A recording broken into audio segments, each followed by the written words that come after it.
안녕하세요. 샘플한 찡입니다. 오늘은 이사 이야기를 잠시 쉬어가고 에어비앤비에서 겪었던 황당한 이야기를 공유하려고 합니다. 저희가 3월 말 한국에 들어가기 전 잠시 에어비앤비에 머물려고 했었어요. 한국에 못해도 7주는 있을 것 같은데 그 기간 동안 날리는 월세가 아까워서요.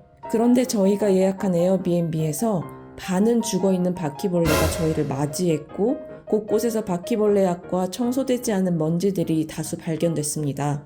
너무 지쳤던 저희는 일단 밥만 먼저 먹고 와서 즉시 에어비앤비를 취소하기로 결정을 했는데요. 이 과정에서 겪었던 에어비앤비의 아쉬운 대처와 구멍난 소비자 보호에 대해 이야기하겠습니다. 주제 특성상 불결한 숙소 상태를 보게 되실 수 있습니다. 비위가 약하신 분들은 타임스탬프를 활용해서 건너뛰어 주셔도 좋습니다.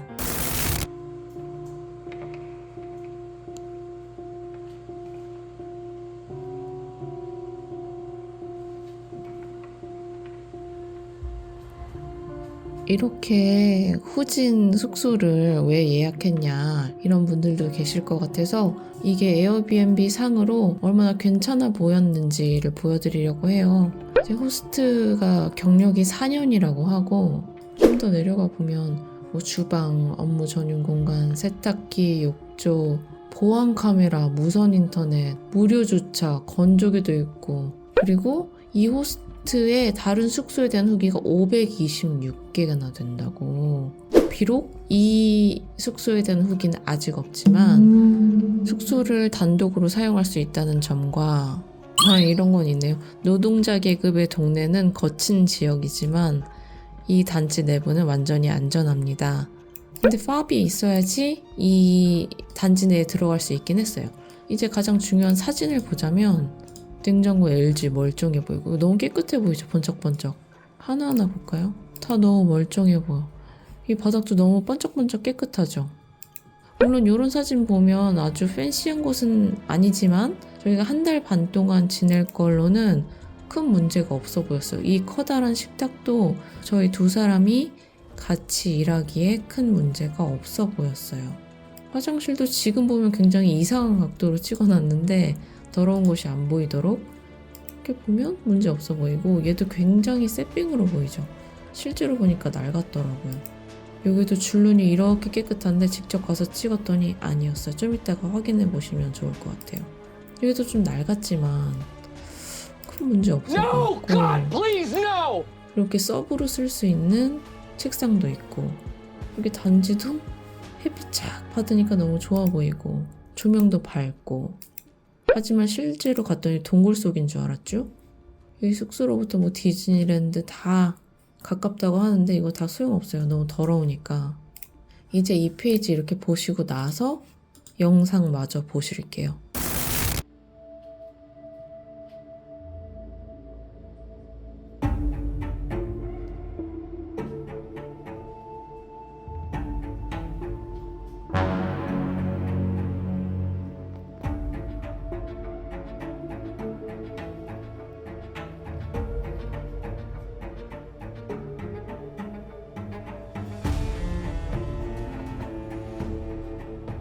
Like I mentioned before, every corner there is this cockroach chemicals.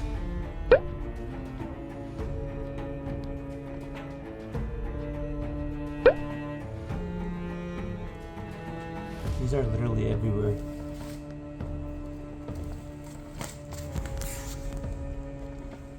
The yellow ones that you can see in the picture video, those are the cockroach chemicals. And the powder, I'm not sure if you can see it, but it's like all over the ground too as you walk in. There's one up here on the countertop too. I assume like these are the ones that like roaches have dipped in here and then they were probably trying to escape. So you can see powder like being spread out everywhere. It's on this corner too, here.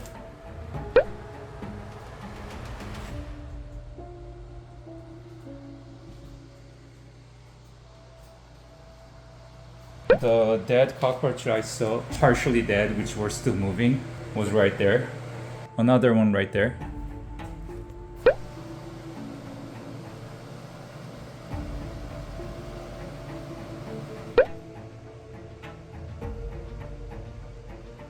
What scares me the most is like the powders being spread out like this. Like I said, the host itself, like he's a super nice guy, but the property is not really being kept clean.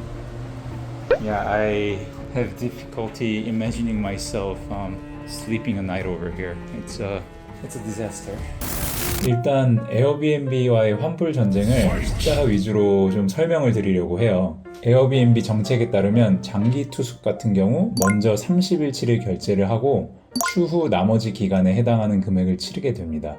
해당 에어비앤비를 특정 시간 이전에 취소를 하게 되면 이 B에 해당하는 금액은 청구되지 않아요. 근데 그 시간이 지나고 나면 아직 날짜가 한참 남았어도 모든 금액을 치러야 하는 게 에어비앤비의 정책인 것 같습니다.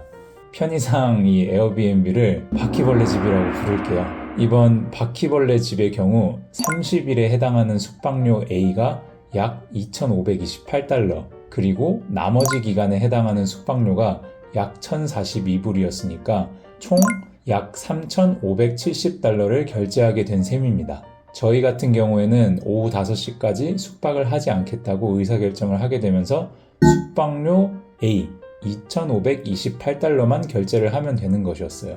저희도 최대한 빨리 해당 계약을 취소하고 싶었는데 겨우겨우 연결된 에어비앤비 상담 직원이 그 부분에 대해서는 걱정할 거 없다. 아직 5시까지 1시간도 남았고 그 사이에 많은 것들이 해결될 거다 해서 기다리고 있었죠.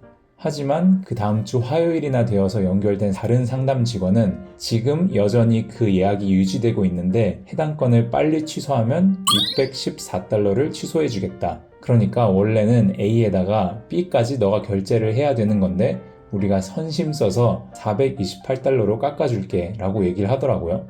그 이후에는 뭐 전체를 환불해 주겠다, 아니면 일부만 환불받을 수 있다 등등 말을 계속 바꿔가는 에어비앤비 직원들한테 시달려 가면서 540달러랑 905달러 등을 단계적으로 더 환불받게 되었어요. 그런데 끝까지 에어비앤비에서는 이게 환불이 안 되는 거고 정책상 아무것도 해줄 수 없는 건데 우리가 좋은 에어비앤비의 인상을 남겨주고 싶어서 이 정도를 제공해주는 거다라는 식으로 얘기를 하더라고요. 그런데 소비자 입장에서 생각을 해보면 저는 여전히 그 바퀴벌레 집에서 단 하루도 묵지 않았는데 1,511달러 가량을 떼이게 되는 거죠. 아마 바퀴벌레 집에서 머문 시간이 3시간도 안 되었을 거예요. 그래도 에어비앤비 측에서는 이게 베풀 수 있는 마지막 호의라고 했어요. 그래서 저도 특단의 조치를 취하기로 했죠. 이번에는 저희 카드사에 힘에 좀 기대기로 했습니다.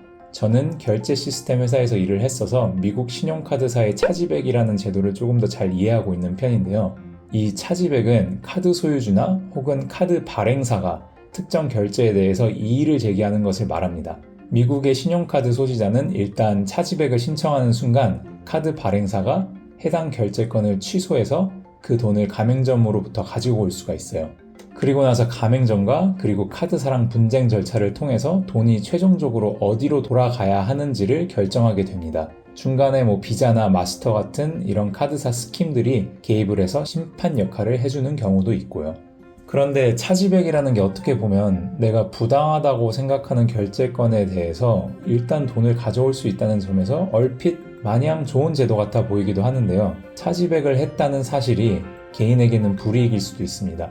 신용에 직접적인 영향을 주진 않지만 악성 소비자라는 꼬리표가 붙을 수 있고 이로 인해 신용 보고가 변경이 된다면 그 결과가 신용 점수에도 영향을 미칠 수 있게 돼요. 저로서는 이게 아무래도 부담을 감수하고 진행을 한 거죠. 그리고 앞서 말씀드렸듯이 양측이 진실 공방을 펼칠 예정이기 때문에 1,511달러가 제 수중으로 다시 돌아왔다고 아직은 안심할 수도 없는 노릇이에요. 여기까지가 에어비앤비와 있었던 환불 전쟁의 대강의 줄거리고요. 그 과정에서 또 여러 가지 빠진 포인트가 몇 개 더 있었습니다. 하나하나씩 말씀을 드리면 첫째, 같은 말을 끊임없이 반복하게 했어요. 약간 과장해서 20번 정도 같은 이야기를 반복한 것 같아요. 즐겁지도 않은 바퀴벌레 발견 스토리를 적어도 10번 이상 제가 똑같은 말을 계속 반복해서 얘기를 해야 그제서야 에어비앤비 측에서 제 고객 히스토리를 파악하시더라고요. 분명히 내부 노트 같은 것들을 남겨놓을 텐데 전화를 할 때마다 한 5분 정도 시간을 달라. 이전까지 있었던 노트들을 다 리뷰를 해보겠다고 하고 나서도 제가 몇 가지 질문을 하면 또 뭘 잘 모르세요. 제대로 파악이 안 되었다는 것이죠. 그래서 설명을 해주면 아 그럼 이거 노트 남겨놓을게 하고 그 다음 직원이 넘겨받으면 또 몰라요. 그래서 또 바퀴벌레 발견 스토리를 읽게 됩니다. 다음으로는 반복해서 바뀌는 보상 내용입니다.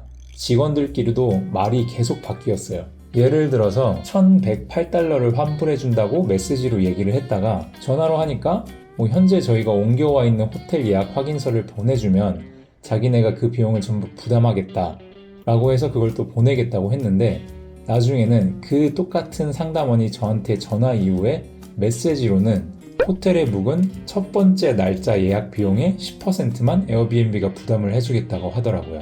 그러고 나서 다시 에어비앤비 예약의 첫 날짜의 20% 비용 곱하기 총 호텔 숙박 날짜 더하기 에어비앤비에서 숙박을 하루도 안 했으니까 서비스 피도 다시 돌려주겠다 해서 540불을 돌려주겠다고 하더라고요. 그런데 앞에서 말씀드린 것처럼 계속 강조해서 했던 말이 환불은 불가하다.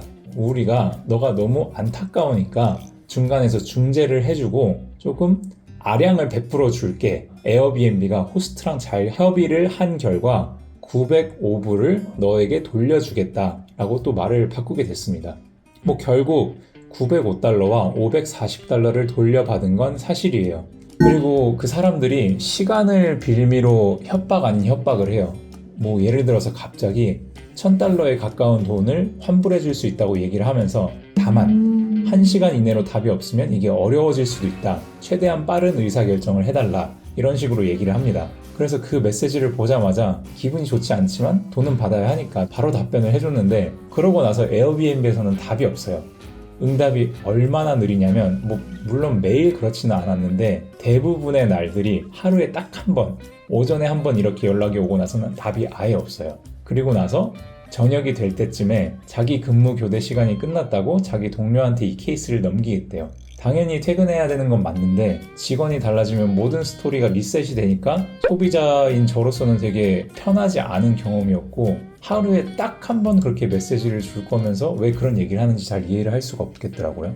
그리고 또 빡쳤던 부분, 저희가 바퀴벌레에 대해서 언지를 받기는 했어요.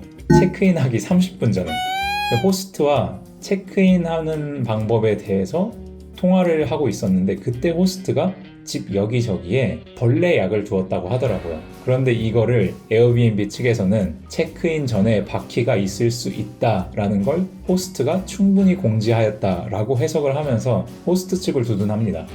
여기서 느낀 건 에어비앤비에서 문제가 생길 시 에어비앤비는 호스트와 고객 사이에 중재를 하려고 노력을 할 뿐이지 실제로 호스트에게 돈이 넘어간 시점으로부터는 모든 권한, 모든 권력이 호스트에게 있다는 것입니다.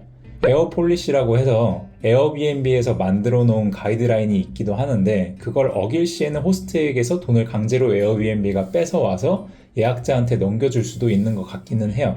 그런데 이 에어폴리시가 소용이 없는 게 숙소에 해충이 없어야 한다는 걸 에어폴리시에 명시해 놨음에도 불구하고 에어비앤비 측은 호스트가 어긴 규정이 없다고 해석을 했습니다. 이런 생각도 들어요. 제가 바퀴벌레를 봤을 때 좀 더 재빠르게 당황하지 않고 사진을 찍었어야 했나? 근데 그렇지 못한 게 너무 아쉽긴 합니다. 제 자신을 탓하는 것과 동시에 저는 다시는 에어비앤비를 이용하고 싶지 않을 정도로 정이 많이 떨어졌고 이렇게 글로벌한 대기업인 에어비앤비가 당장 오늘 머물 곳이 사라진 취약한 소비자의 편에 서줄 수 없는 회사였다는 게 저는 좀 많이 실망스럽습니다. 그리고 에어비앤비에 다니는 친구가 그런 말도 하더라고요. 2주가 넘어가는 장기 숙박은 규정이 훨씬 더 소비자 쪽에 많이 까다로워져서 추천하지 않는다라고요. 에어비앤비 직원한테서 들은 말이다 보니까 더 신뢰가 가는 것 같습니다. 제가 직접 겪기도 했고요. 어찌됐든 제 나머지 1511달러의 운명은 어떻게 될지 또 다음 혹은 그 다음 영상에서 공유를 해드리도록 하겠습니다. 다쳤어. 근데 짐이 왜 이렇게 많아? 그러니까 우리 좀 풀소유인가? 좀 미니멀리스트로 한번 살아봅시다. 그렇게 감 나가는 물건도 딱히 없는데 일단 우리 이삿날이니까 중국집 먹고 옵시다.